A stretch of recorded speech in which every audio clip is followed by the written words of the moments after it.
Pasta is a great weeknight dinner. It's quick, it's easy, but sometimes it can get a little boring after a while. This is a one-pan pumpkin pasta that's really a great way to zhuzh up pasta and make it a perfect meal for your family. So first you start by breaking the pasta in half. You don't really have to do this, except that that's the best way for it to fit in the pan.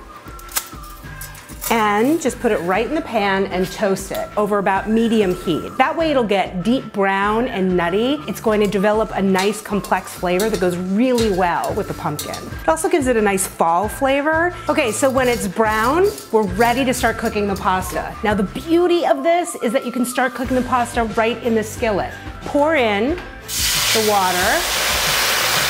It's supposed to do that. Here's another great hack. You can toss in a bouillon cube. You can either just do chicken stock or you can do water and a cube. It's gonna give it great flavor. We're gonna bring that water or stock to a boil and cook the pasta. That's it. So you can see here that the pasta has taken on this gorgeous color. The liquid is almost gone, and that starchy liquid is going to be a perfect start for our pumpkin sauce. So when it's finished, we're gonna turn down the heat and add in the pumpkin. Now this is canned pumpkin. You don't want to use pumpkin that's for pumpkin pie, like the pumpkin pie mix. You just use regular canned pumpkin. When you put the pumpkin in, you want to cook it on low for just a couple of minutes, just to cook the rawness off of the pumpkin.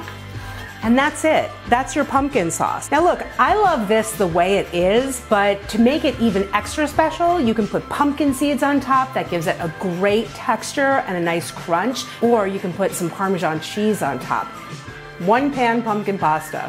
It's a great seasonal treat.